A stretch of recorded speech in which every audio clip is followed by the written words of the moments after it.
Feliz día, Honduras. Es un placer estar con ustedes de nuevo en la cita de todos los días a las 7 de la mañana y a las 10 de la noche por TV Azteca Honduras. En esta fecha, el Congreso Nacional de la República cumple 60 días de estar paralizado. 128 personas, con sus suplentes, 256 en total, devengando un jugosísimo salario sin trabajar ni un minuto en los últimos 60 días. Algo que, evidentemente, es una anomalía lamentable. Es una traición al pueblo de Honduras y es algo que no se merece este pueblo, que a estas alturas de la mañana, hace varias horas se levantó a trabajar y a escarbar un poco en el sudor de su esfuerzo un mendrugo de pan para tratar de multiplicarlo en la mesa de sus hijos. De este pueblo que ya se levantó hace varias horas a buscar salud en los hospitales, vacíos de medicinas y de esperanzas. De este pueblo que ya se acercó a los portales de las escuelas a dejar a sus hijos con la esperanza de que la educación se convierta en un instrumento para romper los ciclos repetitivos de pobreza. De este pueblo que hace varias horas se levantó a tocar las puertas de las grandes naves industriales de los valientes que aún invierten para buscar, tal vez con suerte se encuentra, una plaza de trabajo. Y de este pueblo que en el campo hace varias horas se levantó a inclinar su cerviz sobre el seno tibio y generoso de la Madre Tierra para extraer de él un alimento para dignificar a su prole y para ayudar a la alimentación de los demás. Este pueblo digno que paga impuestos todos los días, voluntaria o involuntariamente, para pagar a los integrantes de la comunidad política que todos los días dan muestra de merecerse lo menos. 60 días de parálisis en el Congreso de Honduras. ¿Cuál es la visión que tiene la más antigua de las instituciones políticas de nuestro país, el Partido Liberal? Hoy buscaremos la respuesta, el análisis de los liberales a través de distinguidos miembros de esa institución política que participarán en nuestro foro en TV Azteca. Estoy honrado de recibir en nuestro estudio al licenciado Ricardo Leiva, integrante del Consejo Central Ejecutivo del Partido Liberal de Honduras. Licenciado Leiva, es un gusto tenerle aquí. Muchas gracias, licenciado, y honrado de estar en este foro también. Muchas gracias. Gracias por su presencia. ¿Cuál es la postura del Consejo Central Ejecutivo frente a la parálisis del Congreso? Bueno, la postura del Consejo Central Ejecutivo es diálogo y reactivación lo antes posible de las sesiones del Congreso, porque no solo un tema se debe de tocar. Hay muchos temas de interés nacional que no tienen que ver nada con el fiscal general. Existe el presupuesto general de la República, la ley de contratación temporal que fue presentada por el Partido Liberal también, que creo que eso debe tener una prioridad por la época en la que venimos. Y muchas otras, ¿no? Y muchas Obviamente otras, el Congreso sí. mantiene una agenda intensa. Supercargada. ¿Gusta de un cafecito? Le agradezco muchísimo. Supercargada, pero lo que tenemos que ver también son los contextos actuales. Pues vamos a ir a una época que es alta en ventas, que es alta en cuestión de actividad económica, y nuestros jóvenes en el país no tienen una solución o una oportunidad de poder estar o integrarse al mercado laboral con un trabajo digno y un trabajo temporal que les agencie un poco de dinero. ¿Está refiriéndose usted a la alternativa a la eliminación de la ley del trabajo por horas? Es correcto, que fue presentada por nuestro diputado Mauricio Villeda y que ha estado engavetada todo el gobierno actual. Por supuesto. ¿Qué es lo que ocurre en el Congreso? ¿Por qué no se reúnen? ¿Cómo lo ven ustedes desde el Central? Bueno, nosotros lo vemos desde el Central. En el Congreso lo que ocurre es capricho. Un capricho del gobierno oficialista. Eso es lo que nosotros tenemos la percepción, la mayoría. Creo que es la percepción también de la mayoría de la población de Honduras. Es un capricho de querer imponer personas o querer imponer una agenda que el pueblo no les ha dado la potestad y no les ha dado esa oportunidad de poder tener el poder absoluto en el país. Ujú. Entonces, ahí es donde radica ese estancamiento que hay. ¿De qué dimensiones es el daño que se le provoca a la institucionalidad en la que, por cierto, muy pocas personas siguen creyendo? Mire, la institucionalidad a lo largo de nuestra historia política, desde la época colonial, siempre ha sido pisoteada por políticos. Políticos sin escrúpulos. Tenemos que irnos un poco a la historia, como la historia a veces es corta, de memoria corta para nosotros los hondureños. Tenemos que ver desde la parte histórica todo lo que ha pasado y cómo ha sido pisoteada la institucionalidad a lo largo del tiempo. Sin embargo, ahorita lo que está en juego es la democracia.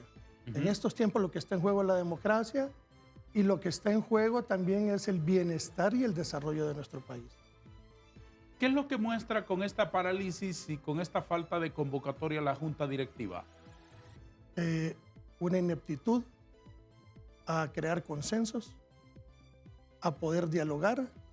Eso es lo que... ¿No cree usted que es cautela o falta de compromiso? ¿Cree que ahí hay impericia, falta de capacidad o hay agendas escondidas? Un poco de todo. Un poco de todo, pero creo que prima las agendas escondidas y prima lo que es la parte de la incapacidad de una junta directiva que no ha podido construir consensos dentro del legislativo. Cuando hay una discusión entre fuerzas políticas que mantienen diferentes opiniones, como es natural en la democracia, ¿a quién le toca aproximar esas voluntades? Al líder de esa institución o a los líderes de esas instituciones. ¿Ustedes no distinguen entonces un liderazgo lo suficientemente fuerte en el Congreso? No existe. No existe un liderazgo fuerte. No existe. ¿Cómo se sustituye entonces esa falta de liderazgo para llevar adelante tareas tan importantes como la elección de un fiscal general y un fiscal adjunto, nada menos? Bueno, recordemos que el Congreso está conformado por 128 diputados propietarios y la ley orgánica del Congreso Nacional y la Constitución lo establecen también, que hay mecanismos para poder reactivar y para poder sacar adelante la tarea que tenemos en la parte legislativa. Entonces, está bien claro, si no quieren convocar a una reunión, si no quieren convocar a una sesión ordinaria, existe el mecanismo de crear las sesiones extraordinarias que pueden ser avaladas por un número finito de diputados. Por supuesto. Le doy la más cordial bienvenida también al abogado Octavio Pineda Espinosa, también integrante del Consejo Central Ejecutivo del Partido Liberal. Abogado Pineda, es un gusto tenerle aquí. Muchas gracias, Darío, por la oportunidad nuevamente y un placer estar con distinguidos compañeros del Central Ejecutivo. En esta parálisis de 60 días del Congreso, ¿qué es lo que ocurre ahí? ¿Hay falta de compromiso? ¿Hay impericia? ¿Hay un poco de cautela para no equivocarse, para no darle más espacio a la oposición?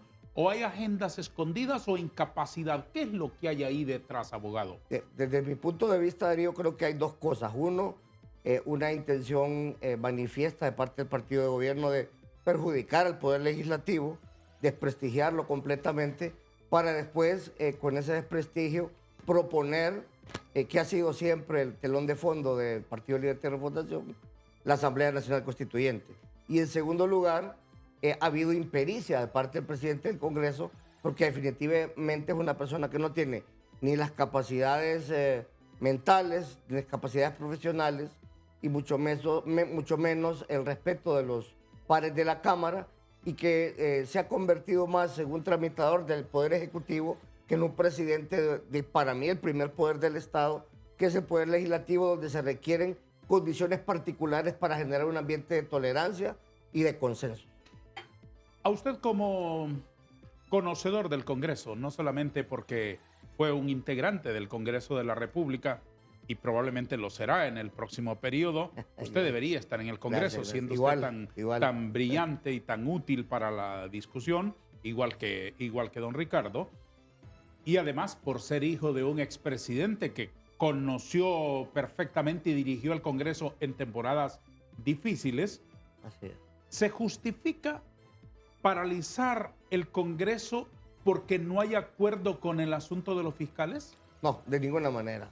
Yo creo que eso es injustificable. Es además una violación a las funciones que tiene el Poder Legislativo y que tienen los diputados, que en el artículo 205, como ustedes bien conocen, señala que la función principal de ese poder es crear, interpretar y derogar las leyes. Sí. La legislación es importante para que el país camine.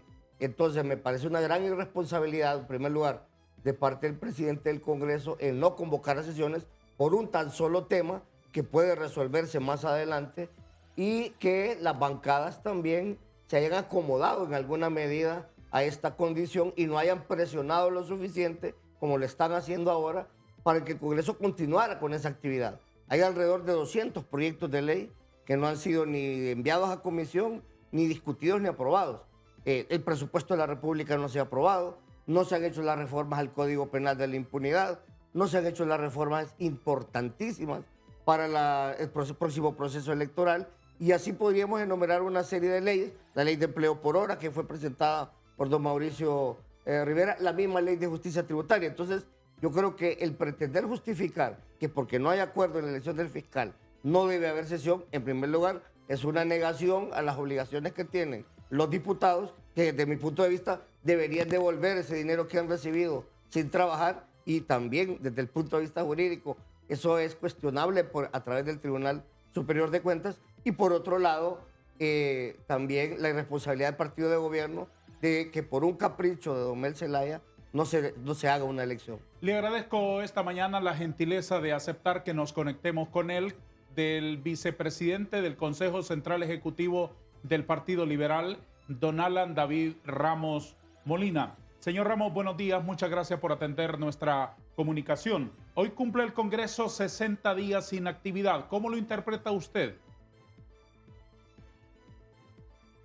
Muy buenos días, licenciado Vanegas, y a los compañeros ahí en su set, ¿verdad? Tanto al abogado Octavio como al licenciado Ricardo Leiva. Y también un saludo a todo este gran auditorio que usted tiene en este gustado programa.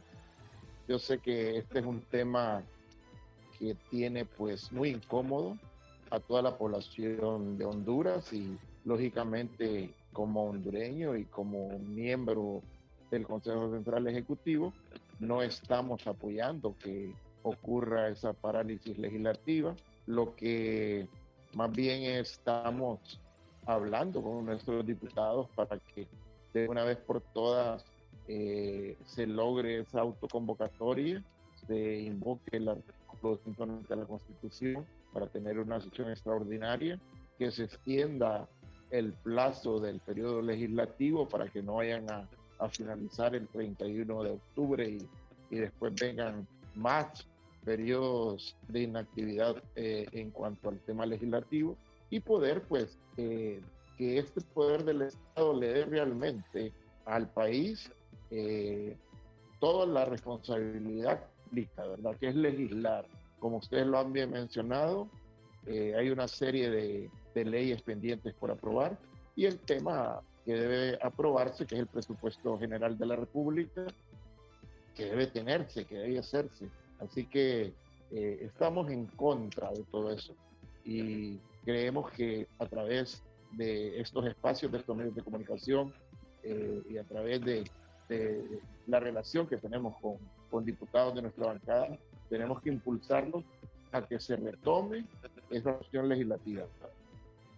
Le agradezco, licenciado Ramos, su opinión. Vamos a tomarnos una pausa, si usted nos permite, y nuestros contertulios aquí en el set, para continuar nuestra conversación en instantes.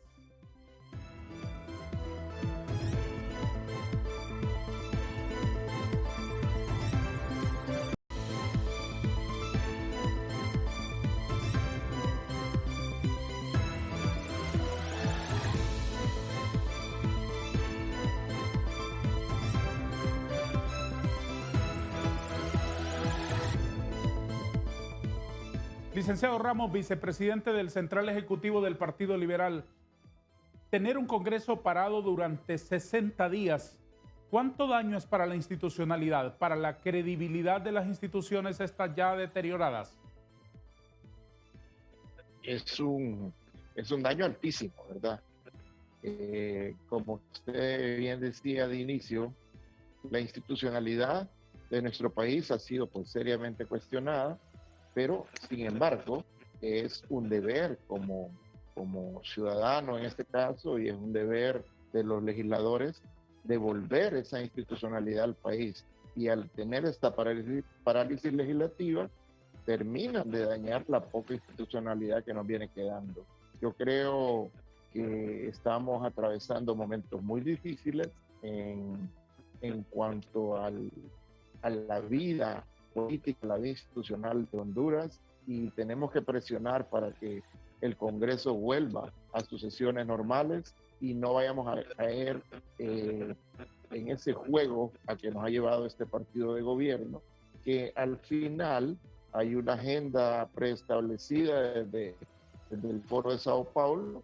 Yo creo que todos los analistas que pasan por su programa lo han venido mencionando, que es poder llegar a crear una Asamblea Nacional Constituyente. El Partido Liberal es un partido demócrata, es un partido vanguardista y va a estar siempre atento a defender nuestros principios constitucionales para no caer en ese tema. Y nuestros diputados tienen una obligación patriótica de poder generar esa autoconvocatoria para poder tener sesión el día de mañana. Don Alan, ¿cree usted que hay una hay una agenda en ejecución de desprestigiar al Congreso para provocar el vacío, para llevar a tanto desgaste que aquí se vuelva necesaria una Asamblea Nacional Constituyente para reconstruir el Estado de Derecho? Pues todas las acciones que estamos viendo son acciones encaminadas a poder llegar a ese espacio de poder generar esta tan mencionada Asamblea Nacional Constituyente. Lo hemos visto en el pasado, lo podemos ver en otros países donde esto ha venido ocurriendo, y podemos pensar, ¿verdad?, que todos los países que han venido abrazando el socialismo del siglo XXI han llegado a esta etapa de poder generar la disolución de este poder legislativo para poder hacer esa Asamblea Nacional Constituyente. Entonces, todos los factores que uno observa día a día es conducir.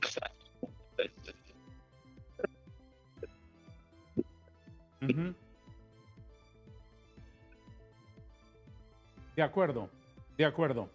Abogado Espinosa, el Congreso tiene en la Constitución un periodo de sesiones ordinario que concluye el 31 de octubre. Así es. Después viene un periodo extraordinario, o puede ampliarse el periodo ordinario hasta enero, en las vísperas de la inauguración de una nueva legislatura el 25 de enero de cada año. Eso nos queda sumamente claro.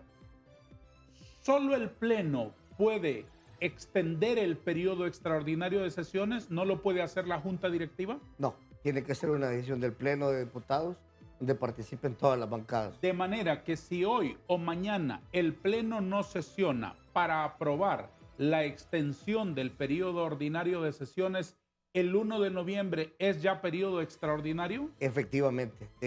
Y recordemos también, Darío, que después del 31, lo que queda funcionando, como usted bien lo sabe, es la comisión permanente, claro, que es prácticamente la misma Junta Directiva. Es la Junta Directiva, sí, que también puede a convocar una sesiones extraordinarias. Así es. Pero también el periodo extraordinario abre la oportunidad para la autoconvocatoria por iniciativa de 5 ciudadanos siempre y cuando reúnan el quórum.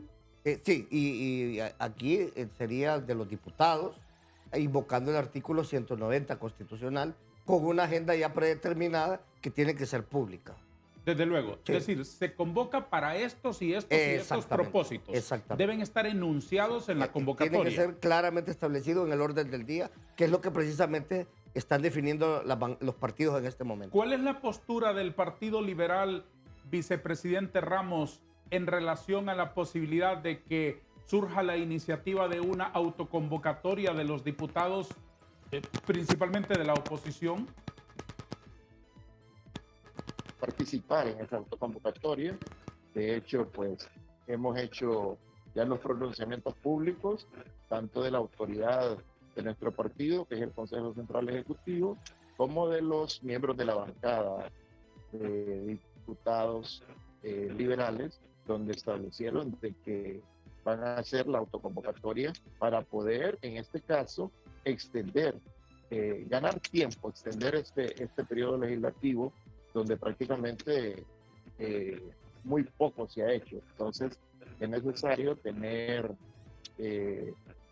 la ampliación de este tiempo para poder discutir todos los temas importantes.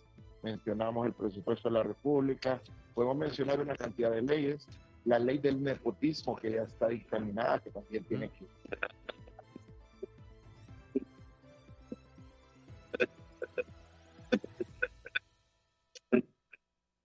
Ya vamos a reconectar con el vicepresidente del Central Ejecutivo. Cuéntenme ustedes, como integrantes de la máxima autoridad del partido, ¿hay conversaciones, pero de verdad, hay conversaciones para destrabar este desacuerdo por los fiscales? Yo creo que hay conversaciones. El problema es que nadie cede en sus posturas. Y aquí señalar, Darío, que, y no sé, Ricardo, qué pensar al respecto, el partido tiene una función importante que jugar porque está en medio de las dos grandes fuerzas, el que tiene más diputados en el Congreso. Partido Nacional, Partido Libertad y Refundación, que son los que al final no se han logrado poner de acuerdo, porque si se pusieran de acuerdo entre ellos, ni siquiera ocupan los votos del Partido Liberal. Sin embargo, como partido histórico, obviamente que, y para refrendar cualquier decisión que se tome, necesitan al Partido Liberal.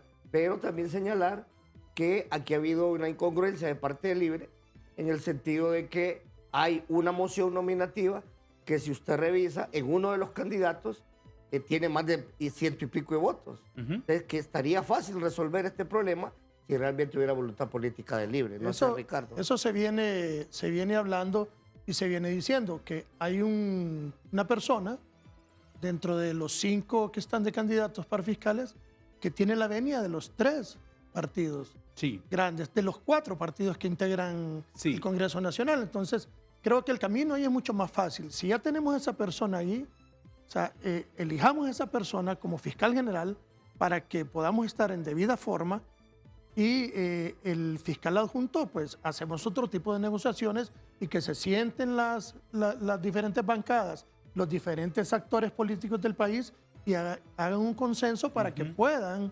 establecer quién es la persona idónea para tener la parte de la fiscalía adjunta. Por supuesto. Hay aquí un matiz que quiero planteárselos en la vida práctica.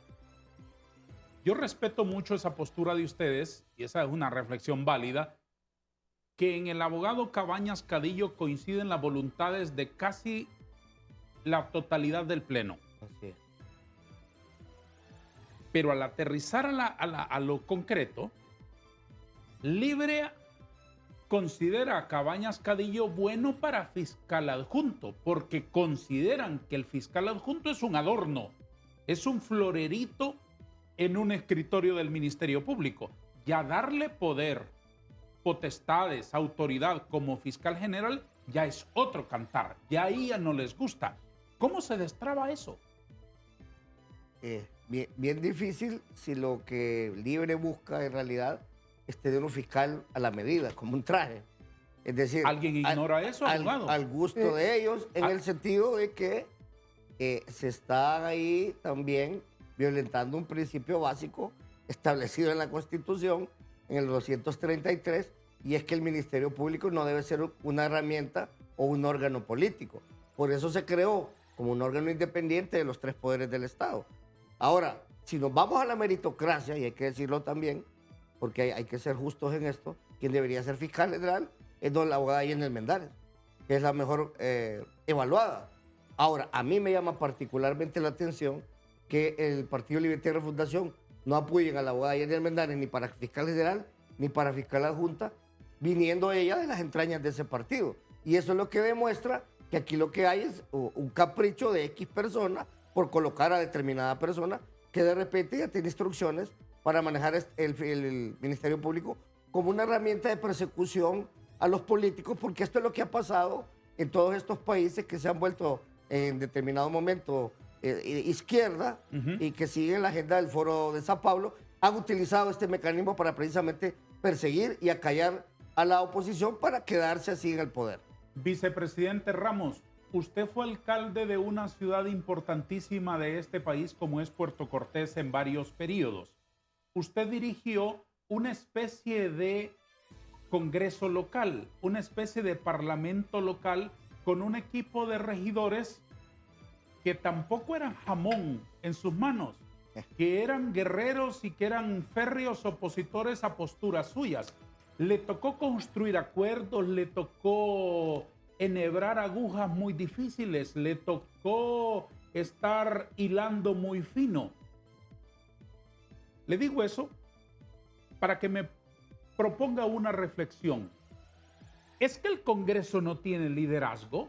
¿A quién le corresponde en una institución del Estado de esa magnitud, de ese calado, aproximar las voluntades, provocar los acuerdos, llevar a la reflexión a los diputados para no tener durante 2 meses en inactividad al Parlamento hondureño? ¿Qué me dice usted?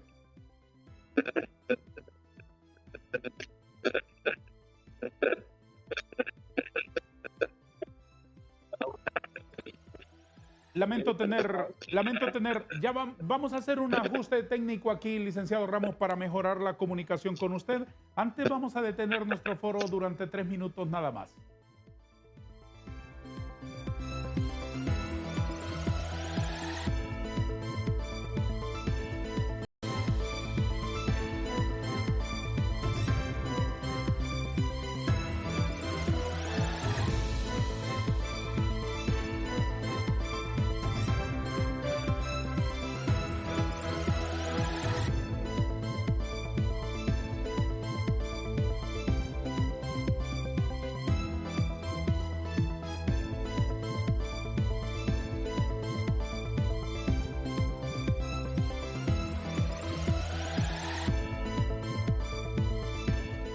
Queridos señores, advierto que ustedes son de la escuela filosófica de mi papá, que el café no hay que dejarlo enfriar. Así es. ¿Quieren una tacita más? Yo Totalmente. sí, yo con gusto. Ahora mismo se las consigo. Sin azúcar era el suyo y con azúcar el suyo. Muy Gracias, Darío. Con azúcar y sin azúcar. Y fíjese que esa era una escuela En que instantes. era escuela de los señores, porque mi padre así era también. Ya. No tomaba café si no estaba caliente. Sí, el café debe ser caliente Hirviendo. como los infiernos y amargo como el olvido. Así es. Ha de ser amargo que lo olviden a uno, ¿verdad? Ha de ser amargo. A ver, retomemos la conversación mientras nos preparan el cafecito. ¿Se ha avanzado alguna pulgada en la aproximación de las bancadas en el Congreso en estos 60 días? ¿O hemos estado ante 2 meses en que han estado mostrándose los dientes los partidos? Yo creo que no se ha avanzado. Y la muestra es las declaraciones que dan, por ejemplo, el secretario del Congreso, don Carlos Zelaya, Que es el que manda ahí, ¿verdad? que es el que realmente gobierna Que el maneja la Congreso. agenda. Sí. Que incluso se atrevió a decir que como ellos habían ganado la elección, tenían el derecho de administrar no solo el Ejecutivo, sino que prácticamente dijo que el Legislativo y el Judicial. Eso es no ser demócrata. Eso- Eso es no entender Así es. cómo se expresa la ciudadanía Y- cuando compone 2 poderes del Estado exactamente. y municipalidades. Exactamente. Y volver en la historia a Luis XIV. El Estado soy yo. Y desconocer la función constitucional y primordial que tiene el Congreso de la República. Sí. Porque es el que más genera equilibrio entre los otros 2 poderes del Estado. Negar una teoría tan antigua y tan probada y tan constitucional como lo es la teoría de separación de poderes y el equilibrio de los poderes. Entonces creo que no ha habido esa voluntad política, no ha habido tampoco la capacidad del presidente del Congreso de negociar adecuadamente, no genera confianza don Luis Redondo, desconoce el derecho constitucional, comete muchos errores sobre ese aspecto, está muy mal asesorado jurídicamente y además no maneja el derecho parlamentario y mucho menos la ley orgánica del Congreso. ¿Qué espera que el Partido Liberal que ocurra durante esta semana? Que autoconvoque, que seamos demócratas, que nos pleguemos a nuestros principios liberales internacionales, que bien claros los tenemos, los que somos liberales y los que amamos la democracia, sabemos cuáles son esos principios. ¿Esas son las decisiones que ha tomado el Central Ejecutivo? Esa es la decisión que la mayoría del Central Ejecutivo, si no es que todo, unánimemente estamos de acuerdo que hay una autoconvocatoria para que la parte de este relajo del Congreso Nacional se pueda arreglar. ¿Qué dice la bancada? La bancada están dialogando, eso es lo que dice. Están dialogando, buscando el mejor consenso. La postura de la bancada ha sido también clara, están apoyando también al abogado Cabañas y a la terna de Jenny Almendares también.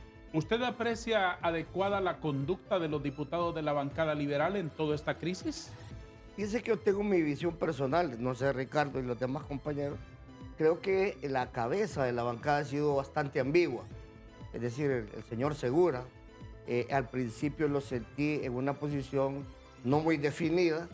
Creo que sirvió que el Central Ejecutivo, como acaba de decir Ricardo, de manera unánime se haya manifestado en dos sentidos y en dos comunicados distintos. Uno, sobre el tema de que íbamos a apoyar la moción nominativa encabezada por el abogado Cabañas y la abogada Jenny Almendares.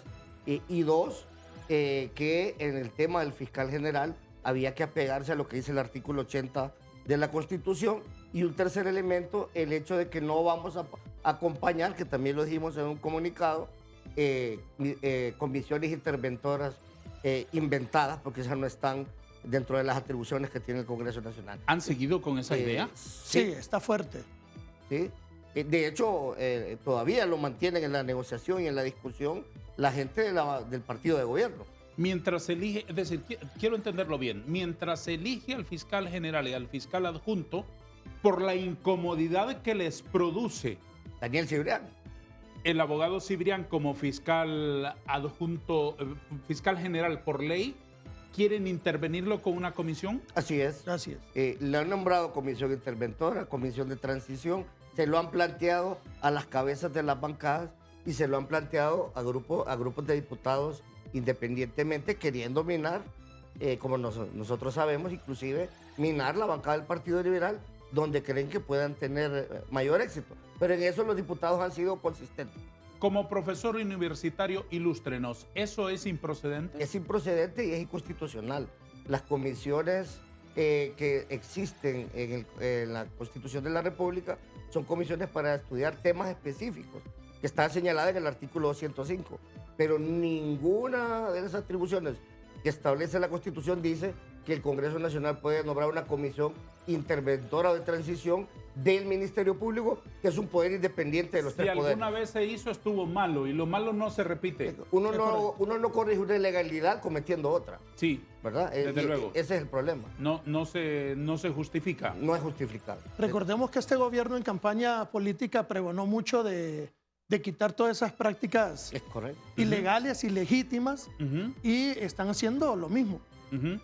Y si siguen haciendo lo mismo, entonces vamos a tener iguales o peores resultados que lo que hemos tenido en los últimos 16 años. Lo mismo han dicho ahora, he escuchado algunas voces desde la directiva del Congreso condenando la posibilidad de que los diputados se autoconvoquen.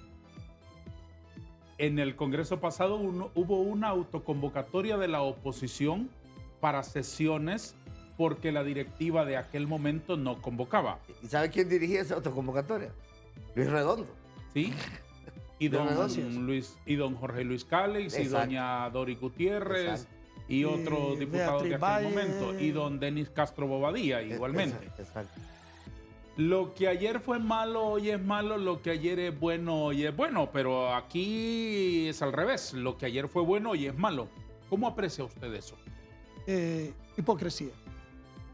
Hipocresía de parte del gobierno oficial, porque sabiendo y teniéndolo ellos como báculo de campaña política, Ujú. están creando las mismas condiciones o totalmente más severas todavía la crisis contra la democracia hondureña en este momento, porque siguen haciendo igual o peor las cosas que los gobiernos anteriores. ¿Cómo se resuelve la parálisis del Congreso, abogado Pineda?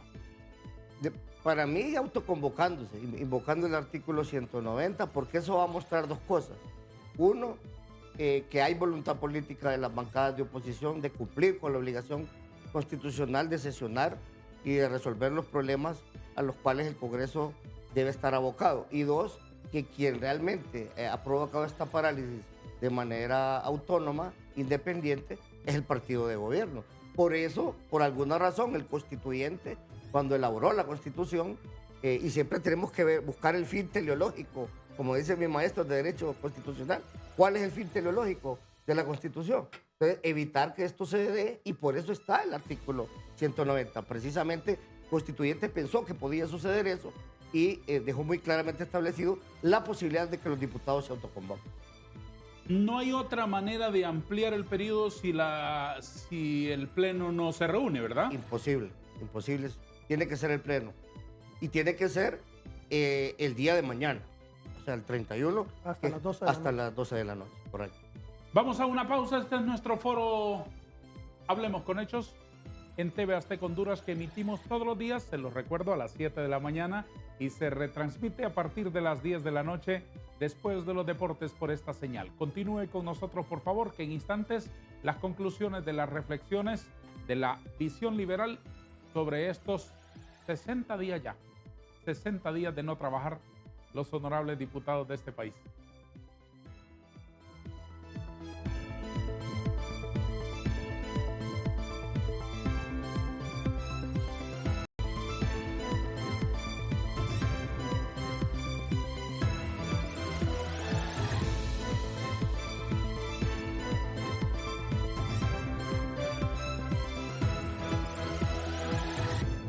Déjenme aprovechar la presencia de tan significativos líderes liberales aquí para encontrar en ustedes opiniones sobre otros asuntos, más allá de que en los últimos minutos retomemos la parálisis del Congreso. ¿Qué opinan ustedes de esta onda de elección por partidos democráticos en América Latina? Está dándose interesantes fenómenos. Tenemos el caso de Argentina, sí, con Milei, que de una u otra manera, en su manera jocosa y en su manera particular, define realmente lo que es la doctrina liberal internacional, muy bien explicada por él. Tenemos el fenómeno de Colombia, que lo estábamos platicando fuera de foro con el abogado Octavio, donde la derecha, por decir, o el liberalismo, no la derecha, porque el nuevo liberalismo sí, arrasó con 28 de los 32 escaños municipales de las alcaldías que tienen en Colombia. Novoa, y ahí en va. Ecuador. Novoa en Ecuador. Entonces, creo que el abogado Octavio tiene una manera de decir las cosas del péndulo, le explicaba yo, que decía un péndulo. Sí, yo siempre he mencionado que estos son movimientos pendulares. A veces el péndulo se mueve más a la derecha, a veces el péndulo se mueve más a la izquierda. El problema ha sido el siguiente, el problema en los últimos tiempos, y es que ese movimiento pendular se ha ido o muy a la derecha o muy a la izquierda. Hemos tenido los radicalismos que han gobernado estos países, Brasil, por ejemplo. Y yo creo que debemos retornar. A mí me encanta siempre Aristóteles. En la política decía que hay que buscar el justo medio. Entonces, el justo medio es precisamente lo que representa el Partido Liberal. Por eso me alegra a mí personalmente que el nuevo liberalismo haya triunfado en Colombia, que es un partido liberal, de corriente liberal, fundada por Galán, que fue asesinado cuando era candidato Luis Carlos Galán. Su hijo ganó contundentemente la alcaldía de Bogotá, y eso demuestra también que los populismos, ya sean de izquierda o de derecha, si no producen resultados, tienen enormes reveses en términos electorales. ¿Estuvo en elección 32 alcaldías en Colombia? 32 alcaldías. De las cuales Petro perdió 28. Sí, Ricardo decía 28. ¿Sí? Prácticamente. O sea que es una marimbiada, sí, como dirían, total, de estanco. Y recordemos que Petro está en un proceso, está en un proceso complicado, Petro, porque su hijo lo involucró en un tema de financiamiento irregular con dinero de la droga para su propia campaña. Sí. O sea que no solo es el efecto electoral, sino que todo lo que eso conlleva. Ujú. Petro parece, hablando de él, Petro parece el más churrito, como dirían los muchachos de todos estos presidentes de izquierda de América Latina, ¿no? Un hombre realmente con una conducta que se esperaba muchísimo más de él, pero unos errorcitos, unas metidas de pata de niño, francamente. Es la misma conducta que esperábamos de doña Xiomara Castro.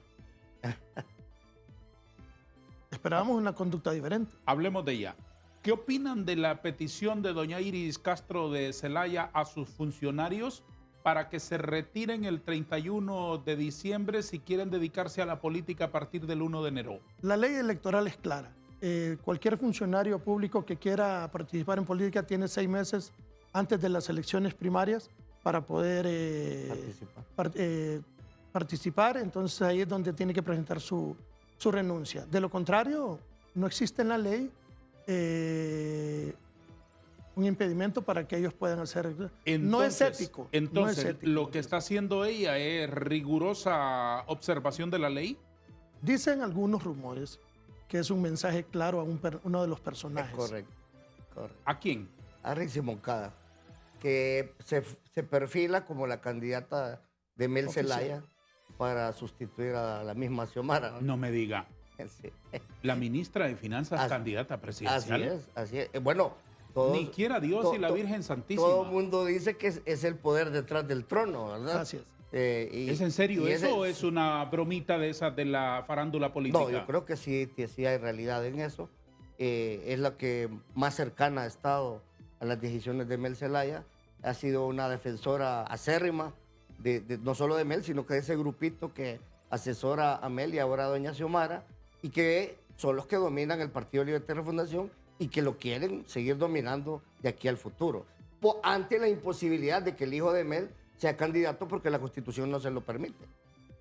Y entonces, ¿cómo debe interpretarse eso que me parece de entrada una incongruencia? Si es la candidata del grupo del poder, ¿por qué el grupo del poder le diría retírese? Porque hay una dicotomía de poder. Hay una dicotomía entre doña Xiomara y cierto grupo del Libre y don Mel Zelaya con otro grupo. Es una dicotomía inclusive hasta familiar. Si usted se fija, doña Xiomara anda con su hijo y don Mel Zelaya siempre anda con la famosa Pichu. Creo que ahí hay hasta una lucha de poder interna, me parece. Y eso es lo que ha generado también grandes problemas en la administración, ¿verdad? En la administración, porque... ¿Qué otros hay una funcionarios de la administración actual? Y los menciono porque son pagados con dineros nuestros. Con dineros nuestros. No es porque me interese intervenir, ni opinar, ni nada sobre un partido político en particular, sobre ninguno de ellos. ¿Qué otro funcionario del actual gobierno tiene aspiraciones de lanzar una candidatura presidencial? Que por lo menos se escuche. Mauricio Rivera, que según tengo entendido y leí en varios medios Mauricio de Ramos, comunicación. ¿será? Mauricio Ramos, de la CID. Ajá. De la CID hubo una inauguración del tramo carretero entre Talanga y Cantarranas. Ujú. Y llevaron maquinaria y la maquinaria iba con banderas rojinegras. Esa es maquinaria del Estado, de la Secretaría de la CID. Entonces, Ajá. ¿Candidato a qué? candidato a presidente también. También. Sí. Y según parece, y dicen en los medios, él ya puso su eslogan que dice Maure va y nadie lo detiene. Y recordemos O sea, que por ahí están los Calixtos también, ¿verdad? No han cumplido ni 24 Cabeza- meses en el poder. Encabezados por Jorge Calix. Ajá. Que de repente es una incisión que van a tener ellos, porque después del problema de la elección de la presidencia del Congreso, Calix se mira como entre distante, a veces Ajá. juega un papel un poco ambiguo también. Sí. Pero hay mucho rumor de que puede aspirar también a la presidencia. Y los naturales que, aunque se lancen, Carlos Eduardo, Nelson Ávila, Ujú. que siempre se lanzan, pero siempre les hacen trampa para que no ganen, ¿no? Pero ellos ya está interviniendo usted en cosas que no le competen, sembrando cizaña. A ver, pero ellos no son funcionarios públicos, a ellos les estaría Es correcto. expedito el camino para... Bueno, y Rixi Moncada, ¿no? Sí. Y Rixi Moncada, que para mí es la más fuerte. Es la más fuerte. ¿Cómo evalúan los 21 años del gobierno de doña Xiomara Castro, bueno, de la familia Zelaya, ustedes? Para mí son 21 meses desperdiciados. No se han cumplido las promesas de campaña. Se han tomado decisiones polémicas como el pacto de impunidad a los exfuncionarios del gobierno de Mel Zelaya. No se han cumplido los requisitos para que venga la Sisi, que era una cuestión elemental para fortalecer el Estado de Derecho. No se han hecho reformas importantes a las leyes que se ofrecieron en campaña y que ya en el poder no se han realizado. El Consejo, el tristemente célebre Consejo de Seguridad Nacional no se transformó como ellos dijeron que lo iban a transformar. No se ha vendido ni siquiera el avión presidencial, que para mí es una cosa que no tiene mayor efecto, pero que ellos mismos lo prometieron. Los combustibles están bajando. Que ni siquiera han cumplido. Entonces, el Ricardo, hospital en el centro cívico gubernamental, bueno, la eliminación del peaje. Exactamente. Cosas que son elementales y que el pueblo esperaba. Hay crisis en salud, hay crisis en educación, el tema del seguro social. Eso me parece más importante de parte de un opositor político inteligente como ustedes. Más allá de contarle las costillas a un gobierno que no es el de su partido, que prometen una cosa, prometen otra y que hay una larga lista de promesas. Más allá de eso, creo que los grandes problemas nacionales, ¿están mejor los ciudadanos? ¿Está mejor la calidad de vida de los ciudadanos?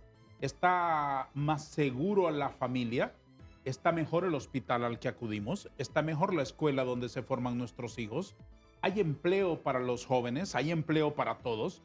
Esos creo yo que deben ser los puntos a medir de un gobierno.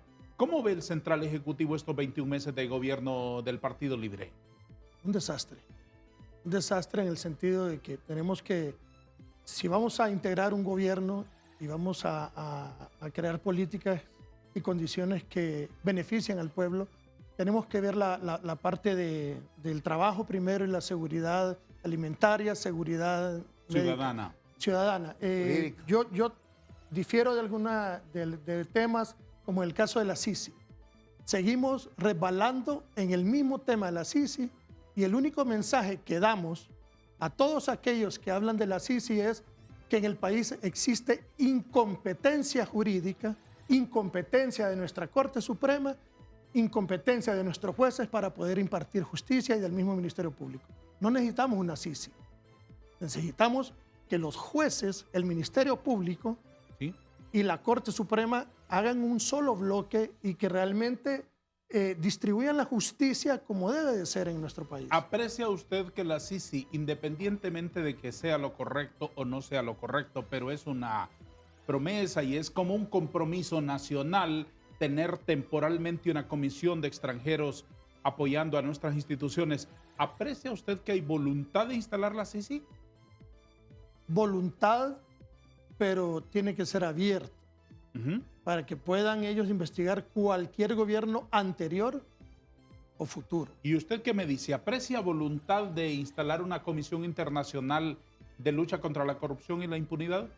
Voy a utilizar una palabra que utilizó Ricardo. Resbalamos en el tema porque precisamente no hay voluntad. Yo conozco los organismos internacionales, tuve la oportunidad de trabajar un tiempo en Naciones Unidas. Si el gobierno hubiera querido ese memorándum ya se hubiera firmado.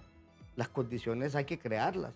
Y ellos fueron muy claros: derogar los pactos de impunidad, reformar el Código Penal, que la Sisi sea independiente funcionalmente, que pueda compartir la acción penal pública, que además de eso los funcionarios no los nombre el gobierno y que sean pagados con fondos del organismo internacional para que puedan tener esa independencia.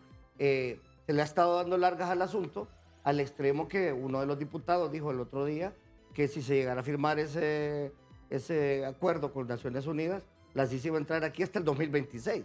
Yo creo que se le ha ido dando largas precisamente porque no existe voluntad política del gobierno y hay que decirlo también a muchos diputados o a algunos diputados de las bancadas de los tres partidos les da temorcito que la CICI venga a cumplir esa función. Y al final, ¿cuál será el argumento? Que la ONU no quiso, que la laberíntica burocracia de las Naciones Unidas en Nueva York no agilizó los pasos para para instalar la comisión. Esa va a ser la Yo excusa creo al que final. esa va a ser la narrativa que va a utilizar Libre, ¿verdad? Le doy la respuesta del gobierno. Ajá. La narcodictadura. No permite. Bien. Por lo que han intentado hacer en el Congreso, crear las condiciones, entonces las bancadas de oposición en el Congreso no ayudan a crear las condiciones derogando leyes o aprobando instrumentos jurídicos. Así es. Pero ¿y cómo se va Pero a es hacer un siempre? espejismo también. Es una contradicción porque ¿cómo se va a hacer si el presidente del Congreso no convoca sesiones? 60 días hoy. A ver, una reflexión final, señores. Don Ricardo Leiva, miembro del Consejo Central Ejecutivo del Partido Liberal. En medio de esta incertidumbre de 60 días ya de no sesionar el Congreso, de una parálisis de un poder del Estado y de los otros asuntos que se derivan, ¿cuál es la reflexión del Partido Liberal? ¿Qué le dice al pueblo de Honduras? Que tengan la confianza en el partido, que somos la única salvación que tiene políticamente Honduras. Somos el partido que a lo largo de la historia siempre ha creado las condiciones de desarrollo en nuestro país. Tenemos que ver hacia adelante, lo de atrás quedó atrás y lo bueno que hicimos atrás, recordarlo y replicarlo, y lo malo que hicimos atrás, cambiarlo. Su reflexión final, don Octavio. Gracias por la invitación. Definitivamente al pueblo hondureño decirle que estamos ante un momento histórico en el país. Necesitamos que la clase política entienda, y dentro de esa clase política el Partido Liberal tiene un papel histórico e importante que jugar. Debemos ser inteligentes en nuestras decisiones, pero sobre todo debemos ser lo que siempre hemos sido, el partido del Estado de Derecho, el partido defensor y creador de la Constitución de la República y de las leyes. Tenemos que retomar, fortalecer ese Estado de Derecho y obviamente tenemos que actuar dentro del Congreso Nacional como un solo puño para precisamente volver a ganar esa confianza que el pueblo hondureño en algún momento nos retiró por los errores que cometimos en el pasado. Las elecciones de 2025 las ganará el candidato de qué partido? Del Partido Liberal en una gran alianza. ¿Usted qué opina? Del Partido Liberal en una gran alianza. Don Alan David Ramos, vicepresidente del Consejo Central Ejecutivo.